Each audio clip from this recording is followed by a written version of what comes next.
Tiga. Oke, baik. Assalamualaikum warahmatullahi wabarakatuh. Waalaikumsalam warahmatullahi wabarakatuh. Alhamdulillah, baik. Untuk hari ini mungkin Bapak akan absen terlebih dahulu, ya. Alyani ada, Azira ada,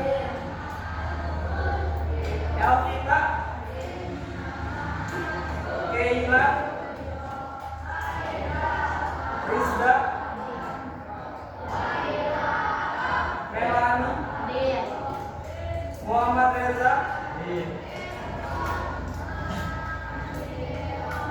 Neng Nur Afifah,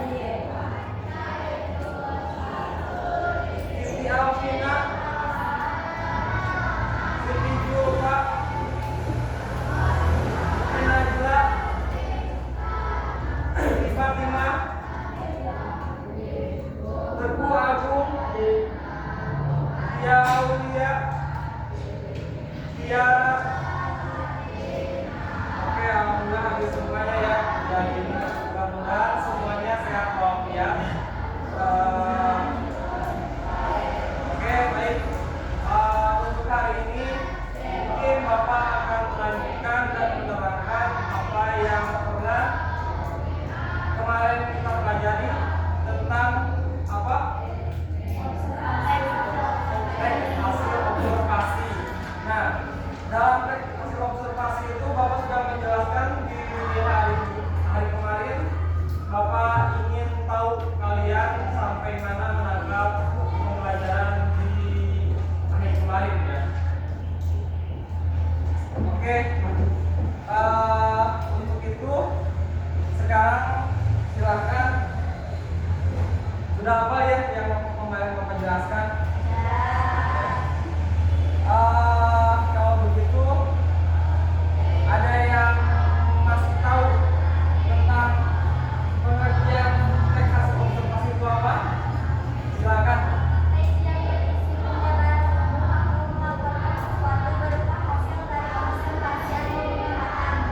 Oke, itu ya, itu pengertian dari teks laporan hasil observasi. Ada lagi yang kalian sudah tahu pahami?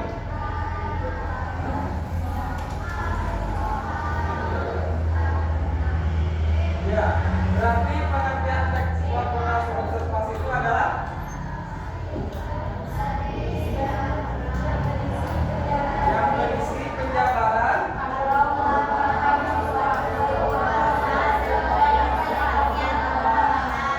Oke, kemudian dalam teks laporan hasil observasi itu mempunyai struktur teks laporan hasil observasi, ya kan?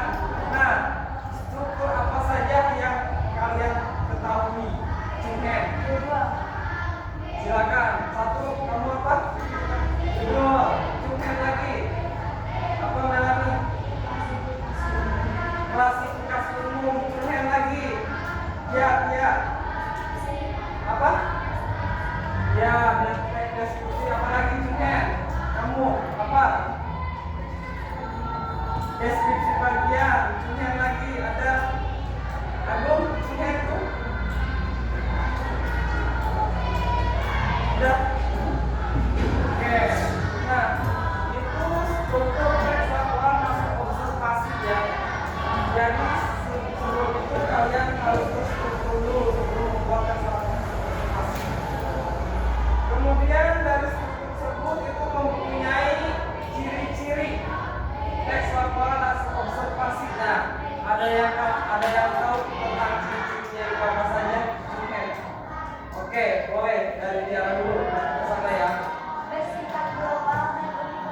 Oke, bersifat global dan universal. Kemudian Siti Fatimah, bersifat objektif, betul. Ayo, Melani. Oke, berkaitan dengan hubungan. Lanjut siapa? Kamu dulu boleh.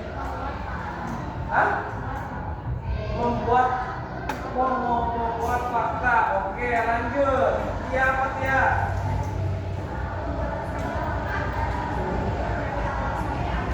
Oke, nah jadi pembuatan itu dari awal sampai akhir harus terstruktur ya. Jadi harus benar-benar dengan faktanya kayak gitu.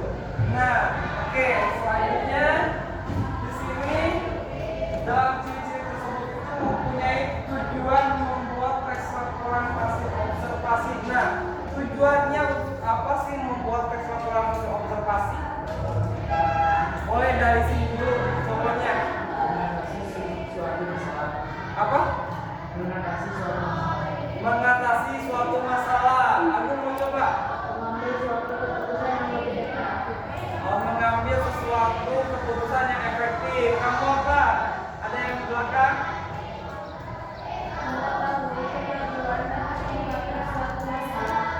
Apa? Apa? Ya. Oke, suatu masalah lanjut. Apa sih Fatima? Menentukan detik-detik. Apa? Teknik-teknik baru, betul. Ada lagi? Silakan. Oke, betul, lanjut. Ya.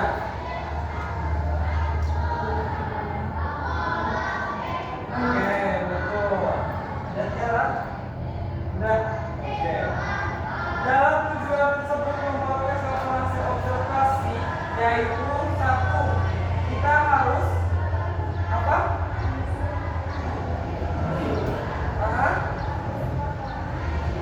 Observasi, kemudian membuat kesimpulan dan kalimat penutup. Lanjut. Membuat kerangka teks laporan observasi. Apalagi melakukan observasi terlebih dahulu. Jadi sebelumnya itu kita sebelum membuat suatu teks laporan hasil observasi itu, yaitu satu kita mempunyai tujuannya, ya. Dari tujuannya itu mengatasi suatu masalah. Nah, mengatasi suatu masalahnya itu otomatis kita harus tahu dulu permasalahan apa saja yang akan kita atasi. Gitu. Kemudian mengambil suatu keputusan yang lebih efektif. Nah, dalam keputusan tersebut itu kita harus tahu dulu nih, misalkan efektif tidak nih buat saya akan membuat suatu laporan tersebut. Kayak gitu. Kalau misalkan efektif kita mulai untuk membuatnya. Kemudian di sini mengetahui kemajuan dan perkembangan suatu masalah. Nah, dalam perkembangan tersebut itu sesuai enggak tuh, misalkan ada perkembangan enggak dari masalah tersebut. Jadi misalkan membuat suatu informasi kan, hasil observasi itu kan memberikan suatu informasi kepada orang lain seperti itu. Apakah informasi tersebut itu ya apa ya, ada gambaran depannya atau tidak seperti itu. Kemudian di sini mengadakan pengawasan dan perbaikan. Nah, mengawasi terlebih dahulu apa yang akan kita teliti, apa yang akan kita amati seperti itu. Nah, nanti kita teliti ke lokasi, misalkan kita bisa meneliti tentang suatu alam, hewan, tumbuhan, dan lain-lain seperti itu. Nah, kita awasi, kita amati, gitu, kita observasi. Kemudian di sini menentukan teknik-teknik baru, dan teknik-teknik baru seperti apa yang akan bisa kita apa ya, kita gunakan untuk kebaikan ke depannya seperti itu. Nah, dalam tujuan tersebut itu mempunyai cara penyusunan teksnya. Kan semuanya itu kan harus terstruktur dan harus apa? Jadi harus terstruktur kan. Dari misalkan kita akan menyusun tes observasi kan. Nah, apa kalian sudah tahu yang waktu Bapak terangkan di hari kemarin tentang cara menyusun teks laporan hasil observasi? Ya kan? Ada yang masih tahu? Cuk?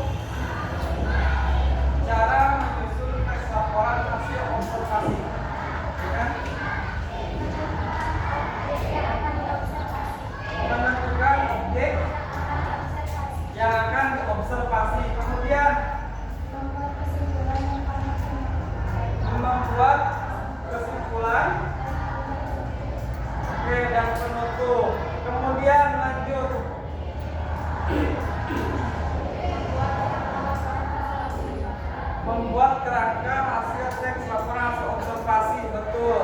Ayo dari cowoknya. Menentukan judul laporan sesuai hasil observasi. Membuat Judul laporan sesuai hasil observasi.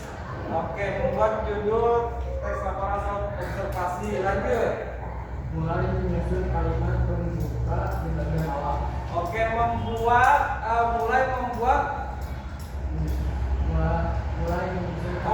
menyusun kalimat pembuka di bagian awal dan akhir. Enggak. Oke. Cuma apa lagi? Apa yang Menyusun isi laporan berdasarkan hasil pengamatan dari awal sampai akhir. menyusun? Menyusun isi laporan berdasarkan hasil pengamatan dari awal sampai akhir. Oke. Nah, ada lagi? Silakan. Membuat kesimpulan dan kalimat penutup seperti itu ya. Nah, dari hasil cara pembuatan teks laporan hasil observasi, yaitu menentukan objek yang akan diamati atau diobservasi, misalkan hewan, tumbuhan, atau lingkungan yang ada di sekitar kita, seperti itu. Kemudian melakukan observasi terlebih dahulu sebelum dibuat menjadi laporan. Jadi di sini itu melakukan observasi terlebih dahulu nih ke lokasi sebelum kita membuat teks laporannya kayak gitu. Kemudian membuat kerangka laporan hasil observasi. Nah, membuat kerangkanya otomatis sebelum kita udah ke lokasi nih, kita tahu nih objeknya akan kita amati. Kemudian kita buat nih misalkan pertanyaan-pertanyaan atau misalkan isi-isi yang akan kita amati seperti apa di hasil observasi tersebut. Kemudian menentukan judul laporannya. Nah, menentukan judul laporannya otomatis kan kita harus mempunyai judul yang sangat menarik, gitu. Yang sangat menarik. Nah, dalam sangat menariknya itu misalkan kita mau tentang hewan, judulnya apa nih? Misalkan meneliti hewan apa? Karnivora. Kemudian bolehlah seperti itu. Kemudian di sini mulai menyusun kalimat pembuka. Nah, kalimat pembukanya sebelum membuat kalimat pembuka itu, otomatis kan kita harus tahu dulu ya dari awalnya. Sebelumnya kita harus buat dulu nih kerangka-kerangkanya, kembali ke yang tadi poin berikutnya. Nah, lanjut di sini membuat kesimpulan dan kalimat penutupnya. Nah, kesimpulannya kalian buat kalimat penutupnya, kemudian kalian simpulkan apa yang telah kalian observasi saat itu, seperti itu ya. Nah, contohnya di sini ada, Bapak mempunyai contoh, silakan ada buku di sana tentang sepeda motor di Indonesia. Ada nggak? Di halaman 12. Di halaman 12. Ada? Oke. Oke. Nah, di situ mempunyai judul apa? Sepeda motor di Indonesia. Nah, kenapa sih di sana berjudulnya tentang sepeda motor di Indonesia? Ayo.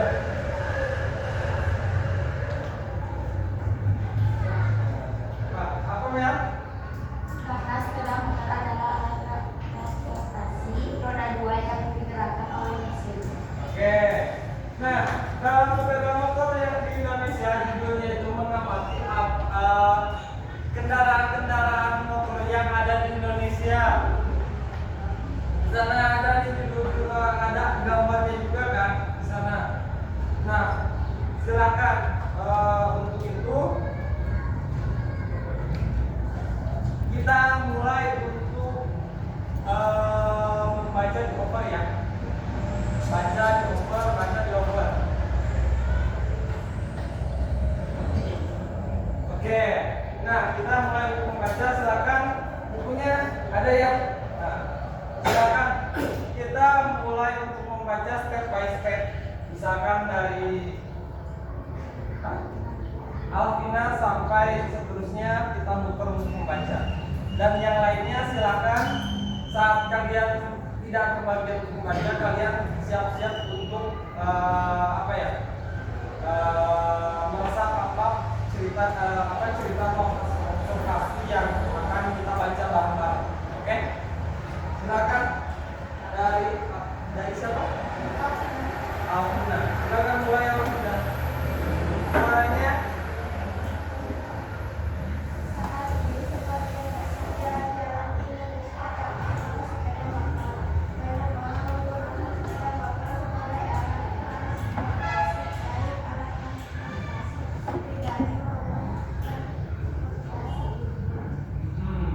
lanjut.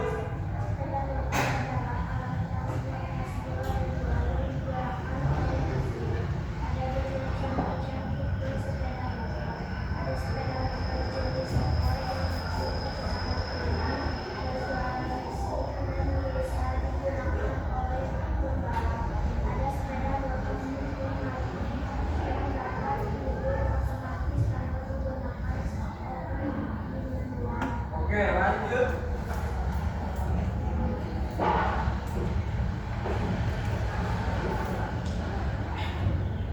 Menggunakan operan gigi manual.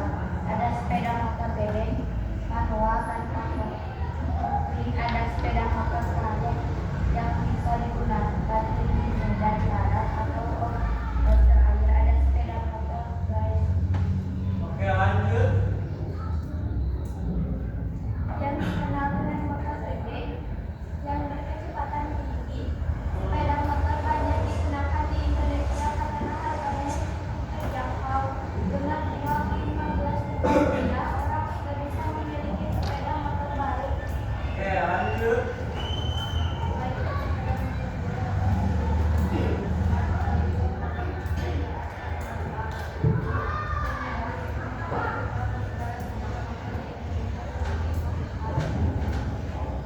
Oke, lanjut. Perjumpaan sebagai aplikasi yang digunakan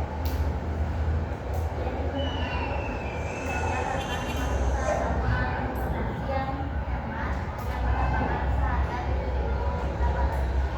Oke, lanjut.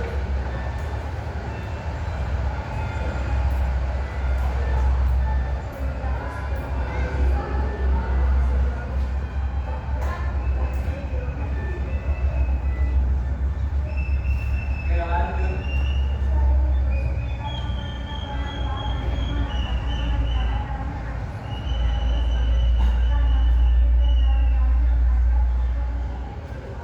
Oke, lanjut.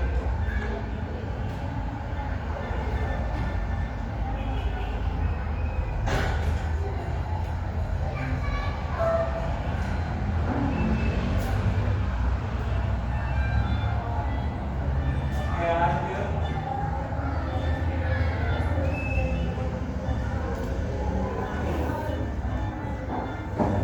Oke, lanjut.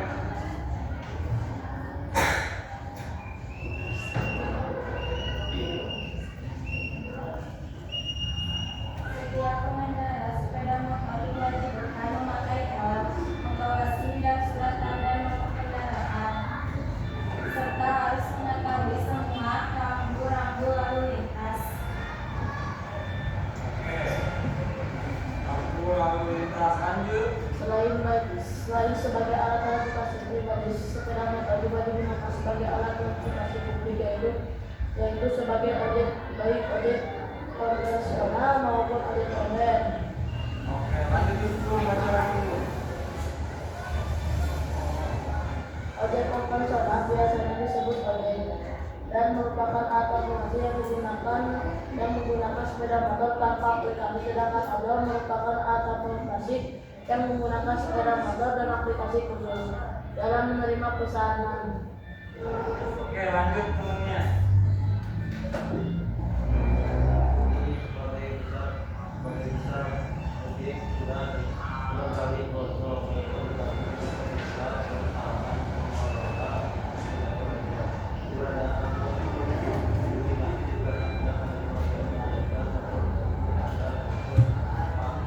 Oke, lanjut. Tapi juga melayani pesanan makanan dan jemput barang, berbelanja dan lain-lain. Demikianlah laporan mengenai laporan sepeda motor dan manfaatnya sebagai salah satu alat transportasi publik yang keberadaannya tidak bisa diabaikan di Indonesia. Oke. Nah, dalam cerita tersebut itu tentang sepeda motor di Indonesia itu apa ya? Berbagai apa yang kalian dapatkan tentang laporannya? mengendarai sepeda motor hanya untuk orang berusia atau orang tua. Kemudian di sana itu katanya terdapat berbagai macam merek motor atau misalkan jenis motor. Nah, apa saja jenis-jenisnya? Yang tadi ada jenis apa? Areza, Ada sepeda motor bebek manual tanpa publik. ada sepeda motor bebek tanpa kupling. Kemudian ada motor trail. Kemudian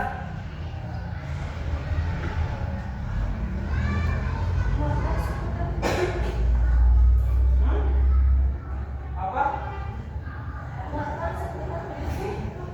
Oh, motor skuter matic ya, betul. Apalagi?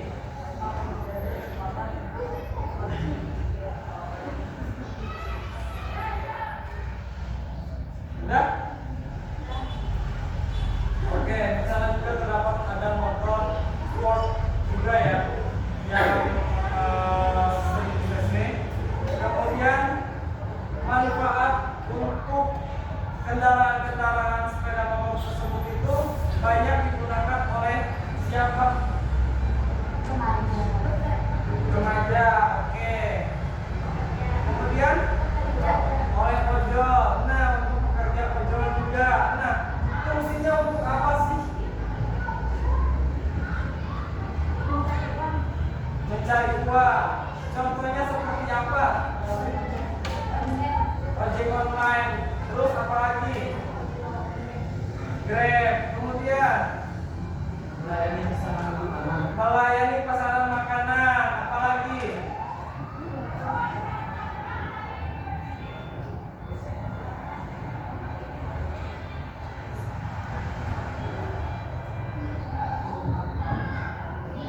Ayo, mengantar makanan. Kemudian antar jemput barang, betul. Apalagi? Mengantar anak sekolah, betul. Jadi dalam manfaat untuk kendaraan bermotor tersebut itu berbagai macam manfaat ya. Bisa mengantarkan makanan, kemudian bisa mengantarkan barang, kemudian bisa mengantarkan orang ke tempat kerja, bahkan ke sekolah, itu berbagai macam ya. Itu manfaat-manfaatnya. Nah, kesimpulannya itu adalah di sini sepeda motor di Indonesia itu berbagai macam merek, berbagai macam jenisnya juga. Ada yang kupling, ada yang matic, ada yang manual tanpa kupling. Kemudian untuk manfaatnya itu bisa berbagai macam manfaat, mengantarkan makanan, kemudian barang, kemudian bisa mengantarkan orang ke tempat tujuannya, seperti itu. Alhamdulillah mungkin ternyata di sini anak-anak semua pada paham tentang teks laporan hasil observasi. Mudah-mudahan untuk berikutnya kita akan membahas mengenai iklan, slogan, dan poster, gitu ya.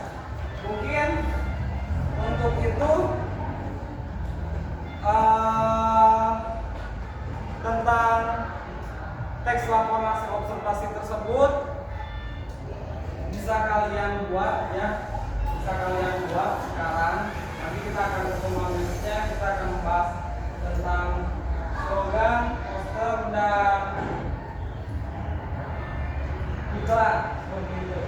Kita nanti ada fotonya dengan teks laporan observasi. Nah, ya, silakan untuk saat ini kalian bisa membuat teks laporan hasil observasi kalian mengenai apa yang akan kalian amati, ya, apa yang akan kalian amati. Sekarang silakan bisa dibuat.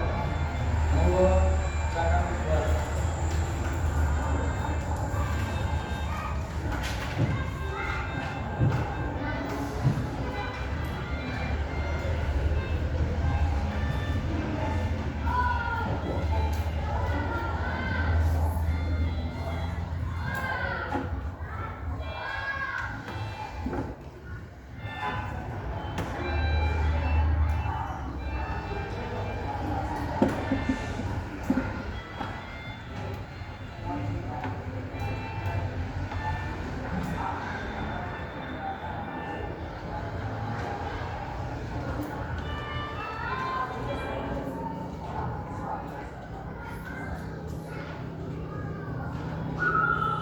Oke, silakan, masih ada waktunya untuk membuat teks laporan observasi menurut kalian sendiri. Apa yang akan kalian amati, silakan.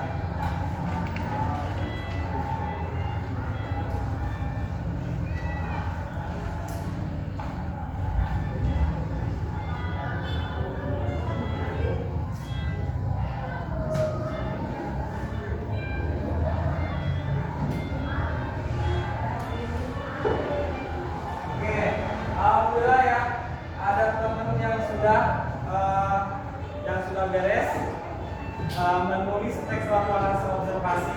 Bisa dibacakan oleh temannya, ya, yaitu Reza ya. Reza sudah membuat teks laporan observasi menurut Reza. Nanti kita akan amati apa yang dia sampaikan, manfaat apa yang dia sampaikan. Oke, silakan Reza. Bendi di Kota Padang. Bendi adalah salah satu alat transportasi tradisional yang ditarik oleh kuda yang masih digunakan di Kota Padang. Bendi ada yang beroda 2, 3, atau 4. Bendi dikendalikan oleh seorang kusir dengan cara menarik tali kekang. Tali kekang bermanfaat untuk mengatur langkah kuda dalam menjaga keseimbangan posisi penumpang ataupun barang yang di atas bendi. Bendi pertama kali ditemukan oleh sarjana Hindia Belanda bernama Charles Joseph Bellman. Di beberapa daerah lain di Indonesia, bendi dikenal dengan sebutan delman sesuai dengan nama penemuannya di Pulau Jawa. Bendi dikenal dengan sebutan dokar, andong, dan alat atau kretek. Di Indonesia Tenggara Barat, bendi dikenal dengan sebutan cimodok. Di Kota Padang, bendi sudah digunakan sejak akhir abad ke-18. Pasnya pada tahun 1892. Alat transportasi ini pernah menjadi alat transportasi primadona di Kota Padang dan kota-kota lain di Sumatera Barat seperti Bukit Tinggi dan Payakumbuh. Sampai saat ini bendi masih diminati meskipun tidak primadona dahulu. Sebagai alat transportasi tradisional, bendi mampu bertahan melintas zaman walaupun sudah banyak alat transportasi lain bermunculan pada era modern seperti trans Padang, angkot, taksi, dan ojek panggang atau odong. Oke, nah itu. Nah, di sana yang disebutkan oleh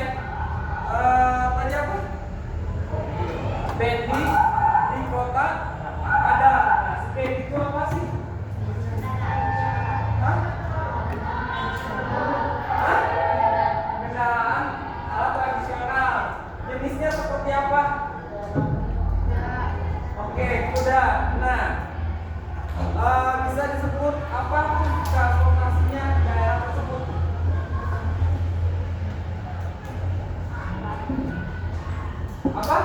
Disebut apa? Andong. Ya, betul. Bisa disebut andong juga. Kemudian bisa disebut apa lagi? Gokar, dokar, dongkar, gitu. Ya. Nah, fungsinya untuk apa sih? Untuk apa?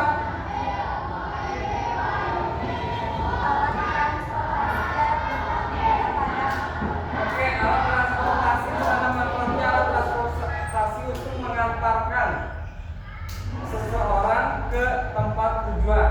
Seperti itu kan? Ya. Nah, oke, alhamdulillah sudah paham semuanya tentang teks ortonasi observasi. Hari ini Bapak cukupkan untuk hari ini. Silakan bukunya dimasukkan ke dalam tas. Ya. Silakan dimasukkan ke dalam tas.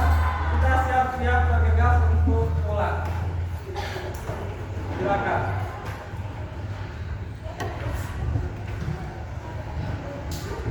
Sudah? Oke. Silakan untuk penutupnya kita membaca doa. Silakan disiapkan oleh tuan mas. Hadiah. Siap. Sebelum mari kita berdoa terlebih mati mulai.